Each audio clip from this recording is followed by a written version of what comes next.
কুটির, মাইক্রো, ক্ষুদ্র ও মাঝারি শিল্প খাতে কি পরিমাণ অর্থ ঋণ দেওয়া হবে তার নতুন লক্ষ্য ঠিক করে দিয়েছে বাংলাদেশ ব্যাংক।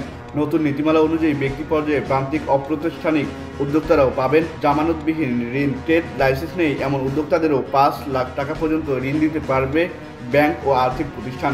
এছাড়াও নারী উদ্যোক্তাদের ঋণের আওতায় বাড়াতে নীতিগত পরিবর্তন এনেছে বাংলাদেশ ব্যাংক। সোমবার কেন্দ্রীয় ব্যাংকের SME and special programmers department আয়োজিত এক সংবাদ সম্মেলনে এ লক্ষ্যমাত্রার কথা জানানো হয়।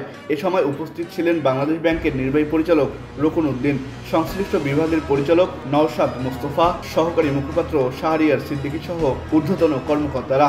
একই দিনে এ সংক্রান্ত একটি মাস্টার সার্কুলার জারি করে দেশের সব তফসিলি ব্যাংক ও আর্থিক প্রতিষ্ঠানের ব্যবস্থাপনা পরিচালক ও প্রধান নির্বাহীর কাছে পাঠিয়েছে বাংলাদেশ ব্যাংক। নির্দেশনায় বলা হয়, ২০০৯ সালের মধ্যে ব্যাংকের মোট ঋণ স্থির ২৭% সিএমএসএমই খাতে দিতে হবে। যদিও বর্তমানে ২৫% লক্ষ্যমাত্রার বিপরীতে এ খাতে বিতরণ হয়েছে মোট ঋণের ১৯%। একই সঙ্গে প্রতি বছর এ খাতে ঋণের পরিমাণ 0.৫% করে বাড়াতে নির্দেশনা দেওয়া হয়েছে।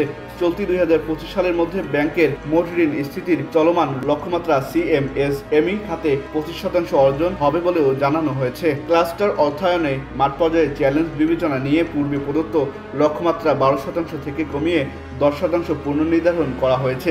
নারী উদ্যোক্তা খাতে অর্থায়নের লক্ষ্যমাত্রা ১৫% অপরিবর্তিত রাখা হয়েছে। সেবা খাতের ঋণ স্থিতির লক্ষ্যমাত্রা পূর্বের ২৫% থেকে কমিয়ে ২০% এবং ব্যবসা খাতে সর্বোচ্চ ৩৫% থেকে বৃদ্ধি করে ৪০% করা হয়েছে। আহসান সাকিব, আকাশ জমিন, নিউজ ডেস্ক।